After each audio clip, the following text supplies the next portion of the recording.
नमस्कार, मी जानवी सावंत. गुरुकिल्ली यशाची मध्ये आपलं स्वागत आहे. आज आपण अभ्यासाला लागू भविष्य घडवू यावर चर्चा करणार आहोत आणि त्यासाठी आपल्या सोबत आहेत मच्छिंद्र चाटे सर. कार्यक्रमात आपलं स्वागत आहे. नमस्कार. तर चर्चेला सुरुवात करण्याआधी सरांची ओळख करून देते. मच्छिंद्र चाटे सर मागील 40 वर्षांपासून चाटे कोचिंग क्लासेसच्या माध्यमातून विद्यार्थ्यांना अभ्यासासाठी मदत करीत आहेत. चाटे कोचिंग क्लासेसचा लाभ आतापर्यंत 15 लाख विद्यार्थ्यांनी घेतलेला आहे. मच्छिंद्र चाटे सर 10वीला गुणवत्ता यादीमध्ये तिसरे आणि मागासवर्गीयामध्ये राज्यात प्रथम होते. सरांनी सिव्हिल इंजिनिअरिंग केलंय, परंतु त्यांनी नोकरी करण्याऐवजी विद्यार्थी घडवणे हे ध्येय मानलं. चाटे सरांनी आतापर्यंत बिनधास्त, चिमणी पाखरं, घरट्यासाठी सारं काही आणि मेनका उर्वशी या मराठी चित्रपटांची निर्मिती केली आहे. त्यांनी तमिळ, मल्याळम, कन्नड, तेलुगू, हिंदी आणि भोजपुरी भाषेमध्ये देखील चित्रपट बनवले आहेत. चला तर मग विषयाला सुरुवात करूया. सर, अगदी 40 वर्षांचा अनुभव आहे तुमचा. काय सांगाल आजच्या विद्यार्थ्यांना? मित्रांनो, मी तुम्हाला एक कथा सांगतो. ही कथा थोडीशी इंटरेस्टिंग आहे. या कथेमध्ये एक मच्छीमार भल्या पहाटे नदीवर पोहोचतो. खूपच पहाट असते, अंधार असतो. त्याच्या काही लक्षात येत नाही. तो विचार करतो, थोडा वेळ थांबूया, जेव्हा प्रकाश येईल त्याच्यानंतर जाळं लावूया. आणि तो वाट पाहत असतो. एवढ्यात त्याच्या पायाला काहीतरी एक थैली लागते. तो थैली उचलतो, बाजूला ठेवतो, बघतो की त्यात दगड आहेत. तो एक दगड उचलतो आणि दूर पाण्यामध्ये टाकतो. आवाज येतो. तो आवाजानं तो उत्साहित होतो. दुसरा दगड उचलतो, टाकतो. वाहत्या पाण्यामध्ये दगड पडल्यानंतर त्याचा येणारा आवाज हा तुमचं मनोरंजन करत असतो. फार छान असतो. पाण्यामध्ये दगड टाकण्याचा असा खेळ मी पण खूप वेळा खेळलेलो आहे. प्रत्येक वेळा दगड टाकत असतो, वेळ जातो आणि एकदम दगड संपतात. शेवटचा एक दगड हातात असतो आणि प्रकाश पडतो. तो दगडाकडे पाहतो. ते दगड नव्हता तर एक रत्न होतं. आणि त्याच्या लक्षात येतं की आतापर्यंत आपण या पाण्यामध्ये दगड नाही, रत्न टाकली आहेत. आणि तो मोठमोठ्याने रडायला लागतो, स्वतःला हे करतो आणि शेवटी या मुद्द्यावर खुश होतो की चला, किमान एक रत्न तर माझ्यासाठी वाचलं. आणि अशा पद्धतीनं त्याला फार वाईट वाटतं. मित्रांनो, ही कथा त्या मच्छीमाराची नाही, ही जवळजवळ प्रत्येक माणसाची आहे. प्रत्येक माणसाला अशी एक बॅग सापडते आणि तो विचार करतो की त्या बॅगमध्ये दगड आहेत, हे काही कामाचे नाहीत, आणि तो फेकत राहतो.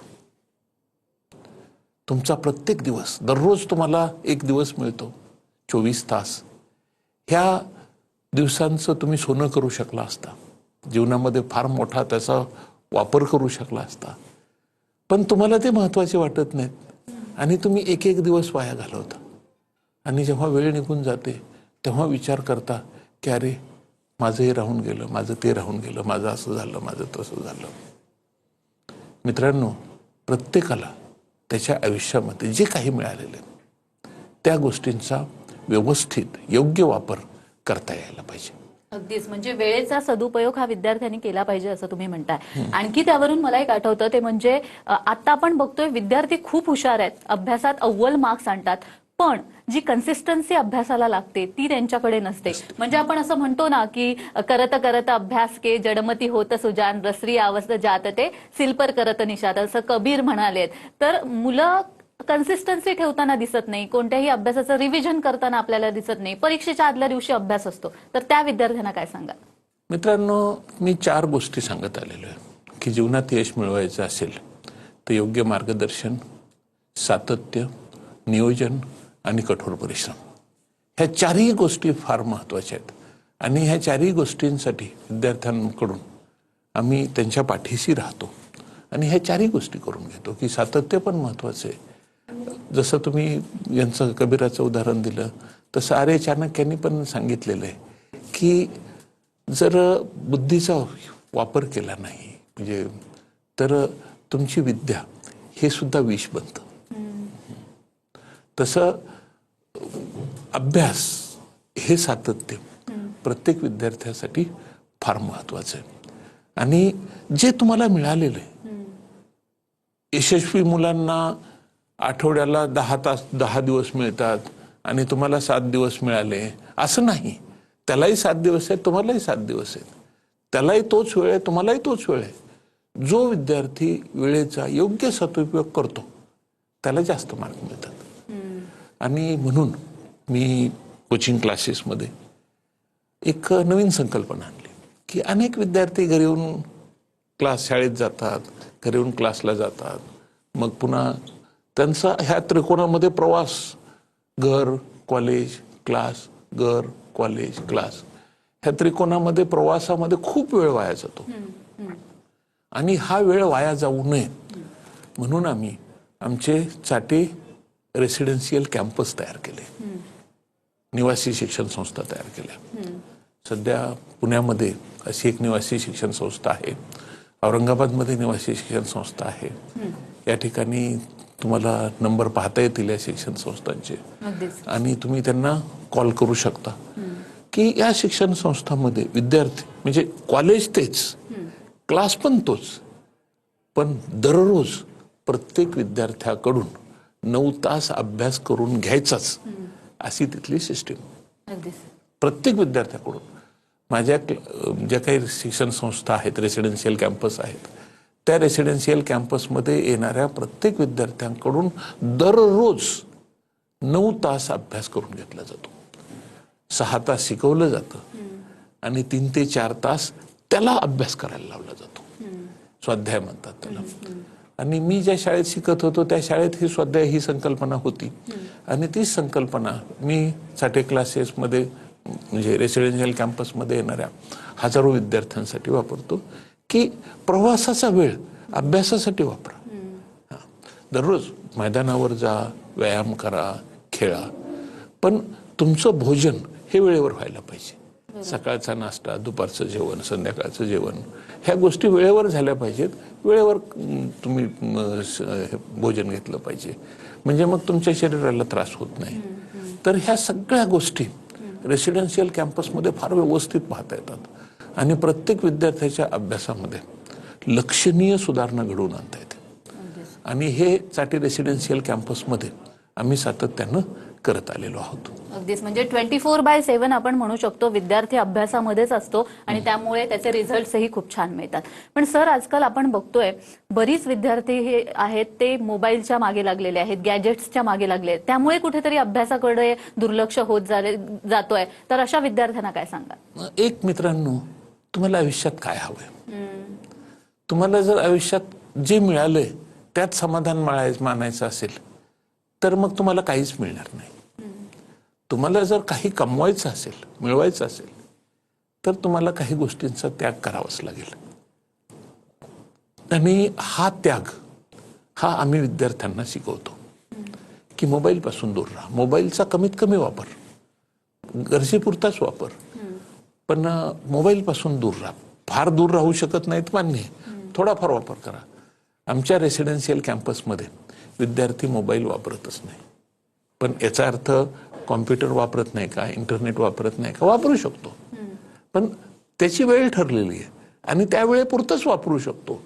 दिवसभर मोबाईलवर पाहत बसलाय, काहीतरी रील्स पाहत बसलाय, यातून काय मिळणार आहे? काय मिळणार नाही. बरोबर. त्याच्यामुळं विद्यार्थ्यांनी स्वतःला मोबाईलपासून दूर ठेवलं पाहिजे. जी गोष्ट तुमची वेळ खाते ती गोष्ट तुम्हाला जीवनामध्ये फार त्रासदायक होणार आहे. आणि म्हणून चाटे रेसिडेन्शियल कॅम्पसमध्ये आम्ही मोबाईलचा वापर करू देत नाही. इंटरनेट आहे, इंटरनेट वापरू शकता. अगदी बोलण्याचा सुद्धा वेळ ठरवलेला आहे आम्ही की त्या वेळेतच तुम्ही बोलू शकता, बाकी तुम्ही बोलू नका.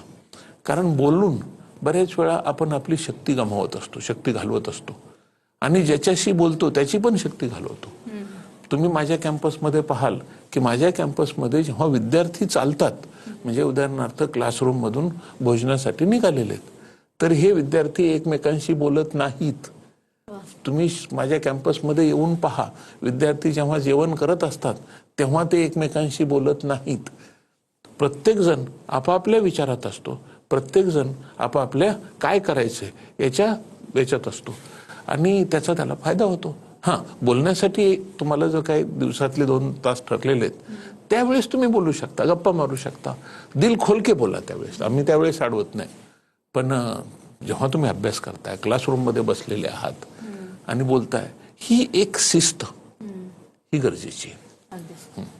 तर विद्यार्थी मित्रांना एक कहाणी मी जशी सांगितली मच्छीमाराची, की तुम्हाला जे काही मिळालंय हे दगड नाहीत, महत्वाची गोष्ट आहे, रत्न आहेत ही. तुम्हाला मिळालेला प्रत्येक दिवस हा तुमचं रत्न आहे, परमेश्वराने तुम्हाला दिलेलं. एक गोष्ट बालवाडीची सांगतो. एक बालवाडीमध्ये एक विद्यार्थी शिकत होता, लहान मुलगा. बालवाडीमध्ये काय, त्याचं वय 5-6 वर्ष. शिक्षिका त्याला बेरीज शिकवत होत्या की 1 आणि 1 2 होतात, 2 आणि 1 3 होतात, 3 आणि 1 4 होतात वगैरे, असं व्यवस्थित त्याला समजावून सांगत होते. त्या मुलाला विचारलं, बाळा तुला समजलं का? मुलगा म्हटला, हो मॅडम, मला समजलं, मला बेरीज समजली. बरं, म्हणे आता मी तुला एक प्रश्न विचारू का? तो मुलगा म्हटला, हो मॅडम विचारा ना, काय प्रॉब्लेम? काही प्रॉब्लेम नाही. तर शिक्षिकेने प्रश्न विचारला की तुला मी 1 सफरचंद दिलं, मी तुला आणखी 1 सफरचंद दिलं, मी तुला आणखी 1 सफरचंद दिलं, आता तुझ्याकडे किती सफरचंद झाले? शिक्षिकेला 3 उत्तर अपेक्षित होतं. मुलगा म्हटला 4. शिक्षिका परेशान झाल्या की 4 उत्तर कुठून आलं? पुन्हा तोच प्रश्न विचारला, मुलगा पुन्हा 4च उत्तर देतोय. शिक्षिका हाडाची शिक्षिका होती. तिने चपराशाला बोलावून बाजारातून सफरचंदाची कुंडी मागवली आणि मुलाला 1 सफरचंद दिलं. हे बघ, मी तुला 1 सफरचंद दिलं, आणखी 1 दिलं, आणखी 1 दिलं, आता तुझ्याकडे किती सफरचंद झाले? मुलगा म्हटलं 4. शिक्षिका परेशान. ती म्हणे 1 2 3 3 सफरचंद आहेत, तू 4 कसा सांगतोयस? 4 कसे झाले? तो त्याने बॅग उघडली, बॅग मधून 1 सफरचंद काढलं, सफरचंद समोर ठेवलं आणि म्हणे, मॅडम हे 4थं सफरचंद. मित्रांनो, या कथेमध्ये एक महत्वाचा संदेश दडलेला आहे. त्याला आपण 4थं सफरचंद म्हणूया. की शिक्षिकेला अपेक्षित होतं की याच्याकडे 3च सफरचंद आहेत, यांनी 3च उत्तर दिलं पाहिजे, पण त्यांनी सांगितलं माझ्याजवळ 1 4थं सफरचंद आहे. मित्रांनो, या कथेमध्ये हे 4थं सफरचंद काय हे मी तुम्हाला समजावून सांगितलं पाहिजे. एक आई आपला मुलगा 2 तासांसाठी बालवाडीत जाणार आहे, तर त्यावेळेस त्याला भूक लागू शकते आणि त्याला भूक लागली तर त्यांनी सफरचंद काढावं आणि खावं, अशी आईची अपेक्षा असते. तो मुलगा तसं करतोय. जीवनामध्ये आपणाला ज्या परमेश्वराने इथं पाठवलेलं आहे, या पृथ्वीवर पाठवलेलं आहे, आयुष्य जगायचे, 100 वर्षाचं जीवन जगायचे, या माणसाला काय काय अडचणी येतील? परमेश्वर म्हणेल, मी तर तुझ्यासोबत नसेल, पण मी तुला सगळं दिलेलं आहे आणि तू त्याचा वापर करायचा आहे आणि तू तुझं जीवन जगायचं. हे ते 4थं सफरचंद आहे. आम्हाला आमच्या जीवनामध्ये प्रत्येकाजवळ जे जे काही आहे, आपली बुद्धी आहे, हात आहेत, डोळे आहेत, नाक आहेत, तोंड आहे, जे काही परमेश्वराने दिलेले, आणि हे फक्त तोंड नाही, हे फक्त कान नाहीत, हे फक्त डोळे नाहीत, हे डोळे फक्त समोर दिसेल ते नाही, त्याच्या पलीकडे पाहू शकतात आणि त्याच्या पलीकडे पाहायला शिकणं हे खरं शिक्षण आहे. आणि हे प्रत्येक विद्यार्थ्याला दिलं पाहिजे की तू तुझ्या नजरेच्या पलीकडे बघ, दूर बघ. तू फक्त 2-4 वर्ष जगणार नाहीस, तुला आयुष्य जगायचंय, 100 वर्षाचं आयुष्य जगायचंय. असं आयुष्य जगत असताना तुला जी काही बुद्धिमत्ता लागेल, तुला जे काही शिक्षण लागेल, हे शिक्षण व्यवस्थेतून दिलं गेलं पाहिजे. बरोबर. प्रत्येक विद्यार्थ्यासाठी आम्ही त्याला ही 4थ्या सफरचंदाची संकल्पना समजावून सांगतो आणि प्रत्येकाजवळ असतं. ते 4थं सफरचंद शिक्षिकेने दिलेलं नव्हतं, आईनं दिलेलं होतं. तुमची बुद्धिमत्ता, तुमच्या जवळच्या, तुमच्या शरीरातल्या अनेक गोष्टी ह्या परमेश्वराने तुम्हाला दिलेल्या. मी अनेक गोष्टी लक्षात ठेवू शकतो. का लक्षात ठेवू शकतो? कारण माझ्या जीवनातली प्रत्येक गोष्ट मी साठवून ठेवावी, लक्षात ठेवावी, ही परमेश्वराची इच्छा आहे आणि त्यांनी आपल्याला बुद्धी दिलेली आहे. या बुद्धीचा योग्य वापर कसा करायचा हे चाटे क्लासेसच्या माध्यमातून विद्यार्थ्यांना आम्ही शिकवत आलेलो आहोत. अगदीच, म्हणजे प्रत्येक व्यक्तीमध्ये सुप्त गुण असतात आपल्याला मिळालेले. आपण जेव्हा जन्मतो तेव्हा आपल्याला मिळतात, मात्र त्या सुप्त गुणांचा आपण विकास करायला हवा प्रत्येकाने. निश्चितच मला याविषयी अजून जाणून घ्यायचंय, मात्र वेळ झालेली. एका छोट्याशा काळामध्ये एक फॅड आलं होतं, ते म्हणजे ऑनलाईन शिक्षणाचं. तर मला हा प्रश्न विचारावासा वाटतो, कारण आपण मोबाईल बद्दल तर बोललेलोच आहोत, तर म्हणून मला प्रकर्षाने विचारावासा वाटतो की ऑनलाईन शिक्षण किती महत्वाचं आहे, खरंच महत्वाचं आहे का, आणि त्याद्वारे जे रेग्युलर शिक्षण आहे त्या तोडीचं शिक्षण आपल्याला घेता येतं का? एक उदाहरण सांगतो. स्वीडनने जेव्हा ह्या तांत्रिक प्रगती सुरू झाली आणि डिजिटलचं महत्व खूप वाढलं, तेव्हा स्वीडन देशाने पूर्ण ऑफलाईनचं महत्वच कमी करून टाकलं आणि सगळं शिक्षण ऑनलाईन करून टाकलं. विद्यार्थ्यांच्या हातात वही नको, पुस्तक नको, पाठांतर नको, काही नको, फक्त कॉम्प्युटर, प्रत्येकाला प्रत्येक टॅबलेट दिले, टॅब दिले आणि याच्यातून तुम्ही शिका वगैरे. आणि 10 वर्षानंतर त्यांच्या लक्षात आलं की आपण आपल्या शिक्षण व्यवस्थेची पूर्ण वाट लावून टाकलेली आणि त्यांनी पूर्ण डिसिजन बदलले आणि आता पूर्णपणे ऑफलाईन झाले. मॅडम, ऑनलाईन शिक्षणाचा एक दोष आहे की ऑनलाईन शिक्षणामध्ये विद्यार्थी आणि शिक्षक यांचा संपर्क नसतो प्रत्यक्ष. हा प्रत्यक्ष संपर्क फार महत्वाचा आहे. मी जेव्हा विद्यार्थ्यांच्या समोर स्वतः असतो आणि त्या विद्यार्थ्याशी बोलत असतो, त्याला समजावून सांगत असतो, तेव्हा तो फक्त शब्द पाहत नाही, माझी देहबोली पाहत असतो, माझे शब्द पाहत असतो आणि त्याचा जो काही परिणाम होत असतो किंवा त्याचं जे काही एक अटेन्शन मिळत असतं, हे अटेन्शन ऑनलाईनवर मिळूच शकत नाही. मी मागच्या 40 वर्षामध्ये खूप लोक माझ्याकडे आले, मी प्रत्येकाला एक गोष्ट स्पष्टपणे सांगत आलेलो आहे की बाबा रे, ऑनलाईनचा वापर शिक्षणासाठी नाही होऊ शकत. विद्यार्थी, अगदी मी चित्रपट निर्माता आहे, चित्रपटांबद्दल आपण बोलूच, पण एखादा चित्रपट कितीही चांगले स्टार असले पण कथेत दम नसेल तर अगदी काही मिनिटांमध्ये लोक चित्रपट बंद करून टाकतात किंवा चित्रपट पाहणं बंद करतात, सिनेमाघरातून उठून जातात. म्हणजे आता एक मागं काही वर्षांपूर्वी आमिर खान आणि अमिताभ बच्चन यांचा ठग्स ऑफ हिंदुस्तान चित्रपट आला होता आणि काही तासांमध्ये पूर्ण देशभरातले थिएटर्स ओस पडले. खूप वेळा असं होतं कारण होल्डिंग कॅपॅसिटी नसते. जेव्हा शिक्षक समोर असतो तेव्हा शिक्षणासाठी आवश्यक ती होल्डिंग कॅपॅसिटी सगळ्यात जास्त असते आणि त्यामुळं ऑनलाईनवर खरोखर कुणी फार प्रयोग करण्यात अर्थ नाही. ऑनलाईनवर तयार होणारा व्हिडिओ हा फक्त मनोरंजन करू शकतो आणि तेही त्यात मनोरंजनाची क्षमता असेल तर. फार फार तर तुम्ही आपापसात जर बोलत असाल तर एकमेकांना ऑनलाईनचा वापर बोलण्यासाठी करू शकता, त्याचा उपयोग होऊ शकतो. पण शिक्षक शिकवतायत आणि तो व्हिडिओ बघून विद्यार्थ्यांनी शिकावं, ह्या पद्धतीचं शिक्षण होऊ शकत नाही. ऑनलाईनवर वेळ घालवू नका, काही रिझल्ट मिळत नाही त्यातून, मिळालाही नाही. स्वीडनलाही तो मिळाला नव्हता आणि आता जे प्रयत्न करणारे हे बायजूस वगैरे लोक आहेत त्यांनाही तो मिळाला नाही. किंवा जे लोक ऑनलाईनमध्ये गेले त्यांनी मेहनत तर खूप केली पण हा रिझल्ट मिळू शकत नाही. विद्यार्थ्याच्या शिक्षणामध्ये लक्षणीय सुधारणा घडवून आणायची असेल तर विद्यार्थी आणि शिक्षक समोरासमोर आले पाहिजेत. ही गोष्ट फार महत्वाची आहे. हे सूत्र कायम लक्षात ठेवा. अगदीच, निश्चितच. तर थोडासा वेगळा प्रश्न तो म्हणजे मगाशी तुम्ही चित्रपटांबद्दल बोललात म्हणून, आणि इतकी उत्कृष्ट असे चित्रपट तुम्ही निर्माण केलेले आहेत, निर्मिती केलेली आहे. चिमणी पाखरसारखा चित्रपट, प्रत्येकाला रडवणारा, एक हळवा कोपरा जागा करणारा, या चित्रपटाकडे कसं काय वळलात? एक गोष्ट आहे की शिक्षणाचं मूळ सूत्र आहे स्वप्न पाहणं. माझ्याकडे येणाऱ्या प्रत्येक विद्यार्थ्याला मी स्वप्न पाहायला शिकवतो आणि त्याचं भविष्य घडवण्यासाठी मनापासून प्रयत्न आम्ही चाटे क्लासेसमध्ये करत असतो. मी असा विचार केला की अनेक लोक आहेत जे शिक्षणाकडे नाहीत वळले किंवा त्यांना पाहिजे ते शिक्षण नाही मिळालं, पण म्हणून काही त्यांना स्वप्न पाहण्याचा अधिकार नाही का?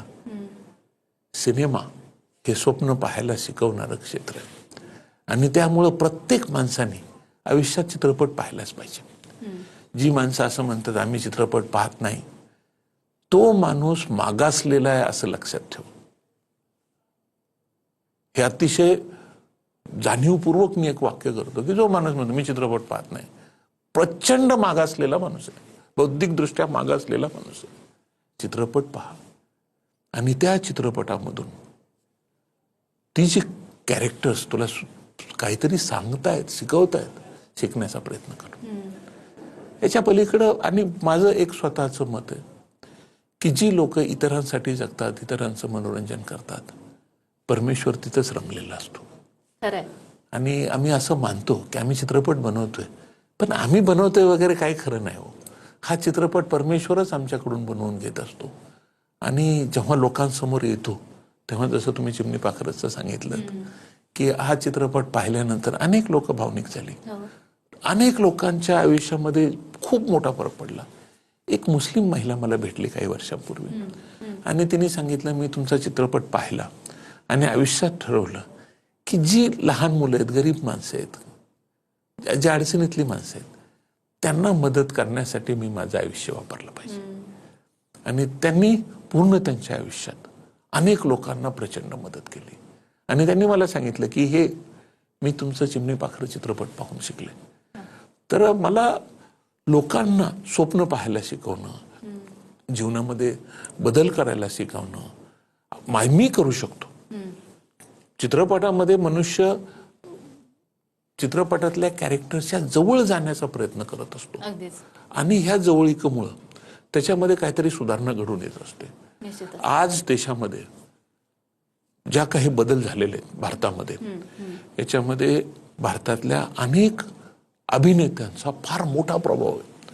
राज कपूर असतील, देवानंद असतील, अमिताभ बच्चन असतील किंवा दिलीप कुमार असतील, यांचा फार मोठा प्रभाव आहे. अगदी हेमा मालिनी सारख्या अभिनेत्रीमुळं या देशामध्ये जागोजाग पार्लर्स उघडली. आपण सुंदर दिसलो पाहिजे, हेमा मालिनीच एकटी का? त्यामुळे पूर्वी असं वाटायचं की सुंदर कोण, तर हेमा मालिनी. आज प्रत्येक गल्लीत 10 हेमा मालिनी आहेत. निश्चितच, कारण आपण बघतो की या सगळ्याचाच प्रभाव पडत असतो. आणि तुम्ही सर इथे येऊन या विद्यार्थ्यांना एक मुलाचं जे मार्गदर्शन केलेलं आहे, त्यामुळे त्या विद्यार्थ्यांच्या आयुष्यावर तसाच प्रभाव पडणार आहे. तुम्ही इथे आलात आणि खूप छान मार्गदर्शन केलं, त्यासाठी खूप खूप धन्यवाद. Thank you madam. तर गुरुकिल्ली यशाची मध्ये आज आपण इथेच थांबतोय. पुन्हा भेटूया एका नवीन विषयासह. तुम्ही कुठेही जाऊ नका, पाहत रहा TV9 मराठी.